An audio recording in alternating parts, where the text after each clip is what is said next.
Hey Mark, Lori with Soul Sisters Digital Design. Thanks for chatting with me earlier in the week. I am getting this video out to you today to show you how your real estate business stacks up against your competition kind of online and to give you some steps that you can take to improve things. Now, as Google crawls the web, it is really looking for three things: content, backlinks, and citations. So those are the things that I'm going to be talking about during the course of this video. Content just refers to the words and images on your site, and Google likes to see between 1,500 and 2,000 words kind of at a minimum on the page to give it a good idea of what you do and where you are. So the amount really depends on the competition and the number of keywords needed. So a keyword is really anything someone might type into Google looking for a particular service or product.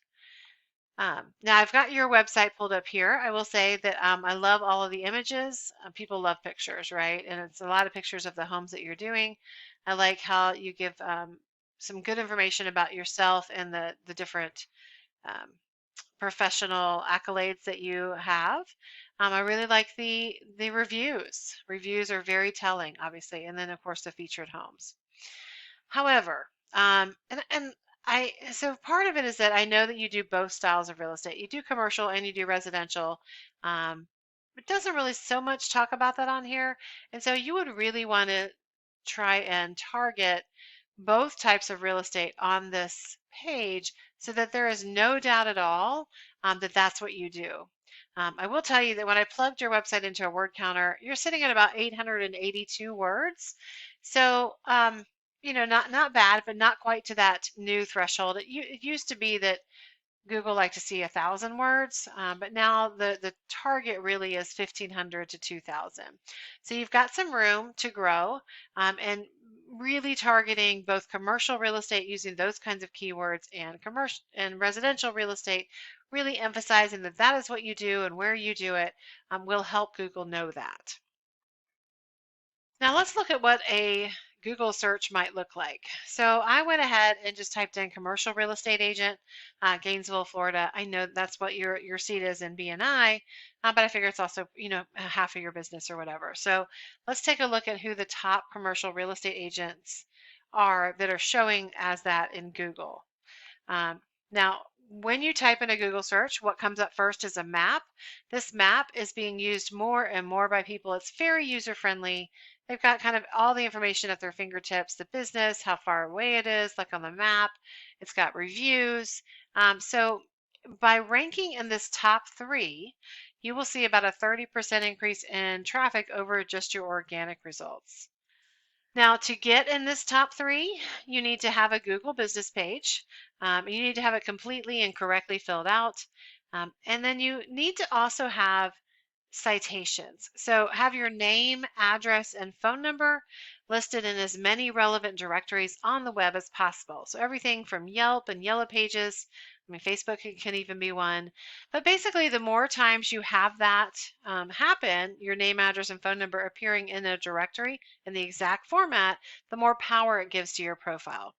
Every place that happens is considered a citation. And the idea is that your brand begins to be found by Google all over the internet. And the larger that online presence is, the more Google trusts you. Now, below this map is what we call the organic results. And all that organic mean in this instance is not paid. Ideally, you want to be in the top three here as well. By being in the top three of both, that's where you get obviously the most traffic. Now, if you look at this loopnet.com, that's really kind of a directory. So instead of kind of looking at that, I don't really count that when I count top organic results. I'm going to look at colliers.com as the top competitor, and then avisyoung.us for the next one.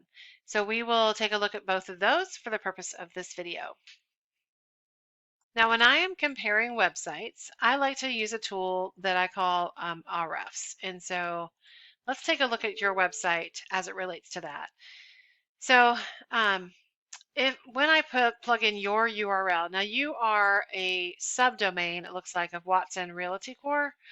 So markrobinson.watsonrealtycore.com. And I know you said that you have your own personal website domain forwarding to this, but if it's just forwarding, then ultimately this is your website. There's a few things on here. One, there's no page title. Um, but just to kind of look through these stats, right now, you are getting zero organic traffic. That means that people aren't finding you organically just from searching on the web. They may know where your website is and go to it directly, but that's not what I'm counting here. This is what I'm counting search results. And they're not finding it because there's no keywords. Um, so let's take a look at the competitors. So this first one is Colliers. And if we analyze them, we can see that they have about 107 visitors per month on average, and they're being found through 157 organic keywords. So if we drill down and look at that, we can see that, for example, Gainesville, Florida commercial real estate, that term is being searched 200 times per month. And they are in position 4 for that, which means they're on the first page. And because of that, they're getting 21 visits for this term alone. If you look at commercial real estate Gainesville, Florida, slightly different order of words, but that means it's a different keyword. That is also being searched about 200 times per month. They're in the 4th spot for that. They're getting 20 visitors per month for that particular search term. So you can see what a difference it really makes when you target the keywords that people are already using.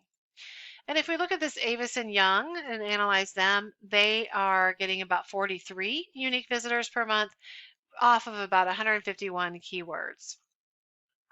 So we've talked about content and how you utilize content in order to put in those keywords that people are using so that Google knows what you do and where you are and all that kind of good stuff. The other factor, in citations as well, the other and last factor is backlinks. So all of backlink is clickable hyperlinked text from another website that comes back to yours. And again, these links act like an endorsement of your website from others, which Google uses in another way to build trust in your business. It sees these other businesses as vouching for you. So it literally is like a popularity contest, right? Where the person with the most wins the people or pointing at them. But not all links are created equal. So you really want to make sure that you have ones that are relevant to your industry and also if hopefully local because local works best as well. So when I'm looking at this tool, RFs, and I'm looking at the number of links you have coming in, you have 3 coming in. Now it's possible to have some super strong links coming in, but I will tell you that this DR rating is really kind of it's a trust rating, right? This says how much does Google trust you on a scale of 0 to 100. Your trust rating for the entire domain is high because you are a subdomain of Watson Realty. So Watson Realty has some good, powerful backlinks, but your page by itself does not. If we look at Colliers, we can see that their trust score is at an 81. They've got a few domains coming in, but theirs is also like this is a specific to Gainesville. Oh, let's take a look. Let's go just to the exact URL. Yeah, so for this back page related to Gainesville, they're still pretty strong. They've got a good number of backlinks. And then if we look at Avis and Young, same kind of thing, lots of trust, right? But definitely more domains, more people kind of coming into the site, which again helps Google trust more. So once all of those things, the content, the backlinks, and citations, they all come together, that's when you begin ranking higher and more customers find you. I hope this was helpful. Look forward to any feedback you can give. I love doing these because I love giving the resources, but I'm always welcome to hear feedback and if I can do anything to make them easier to use or easier to understand. Again, this is Lori with Soul Sisters Digital Design. Feel free to reach out if you would like any more information. But we can always talk about kind of what your goals are for your real estate business and see what might be realistic and how you can reach those goals with your digital presence. My number is 352-235-9803. Have a good day.